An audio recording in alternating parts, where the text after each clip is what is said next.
Hello everyone, I am Tobias Murphy for Murphy Music Academy, and today I want to discuss, or just throw out there, the idea of prioritizing movement over accuracy. Now hear me out. Violin playing, as I see it and as I teach it, follows the movement patterns based on the state of a relaxed, centered body. The prime example of this would be just how one holds the instrument, with the proper bow hold being based on how the hand is in this relaxed limp position, and the proper violin hold being based on the hand as it would be relaxed in this position. The bow stroke as well is also based on just the natural way your hand would fall from your shoulder down to your waist. Beyond this, we instill specific motor patterns based on specific movements of specific muscles. This helps, of course, simplify our violin playing, which is very important seeing how unbelievably complicated violin playing can be. The movement patterns around which violin playing is based are so well thought out, so developed, and so important that I argue that those movements should be the primary focus of the student and the teacher as opposed to things like hitting the right notes. Now, of course, you might think I'm crazy for saying this. Once again, hear me out. The reason for this is that there are a multitude of ways in which to hit a right note.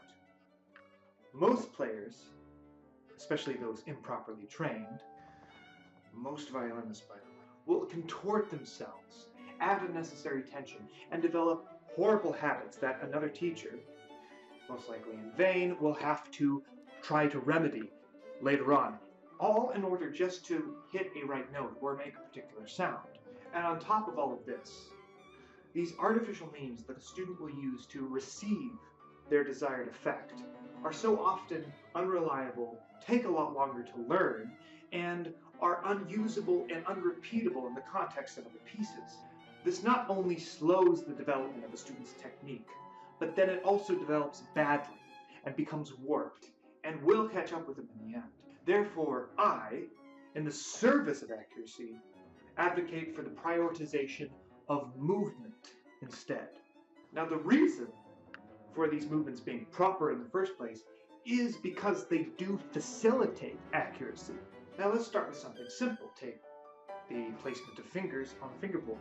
Now, nearly every teacher, including bad ones, will talk to their students about the idea of developing a hand frame, or the spacing of the hand as it exists within the octave, making sure that that is settled and concrete. Now, this is all well and good, but once that hand frame is settled, the main focus of the student and the teacher needs to be just the proper movement of the finger, up and down from its place on the string.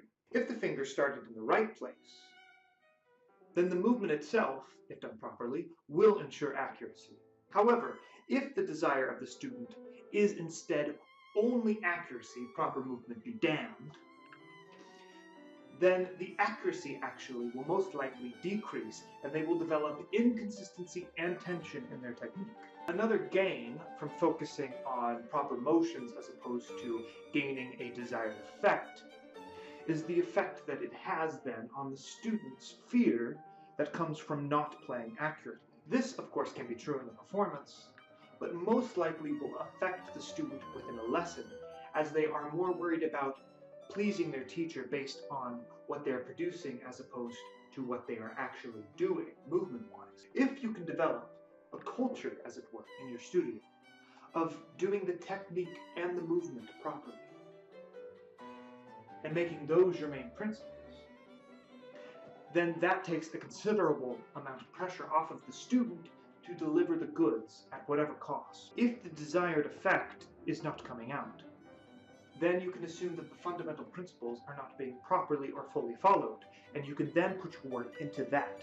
Now, this not only gives your students a greater level of direction in the pursuit of excellence, but also helps remove a lot of anxiety that surrounds performance. The student now is in pursuit of something much more concrete, as opposed to the more amorphous nature of just hitting the right notes or playing the best sound. So in short, lock in those proper movements. Say to yourself, I will follow these proper principles, these proper movements, these will be my guiding light. Damn the consequences. If you can do that, if you can divorce yourself from bald-faced accuracy at whatever cost, you might be surprised to find that you end up with both.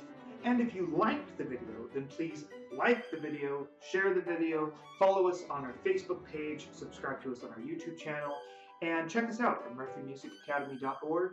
I'll talk to you later.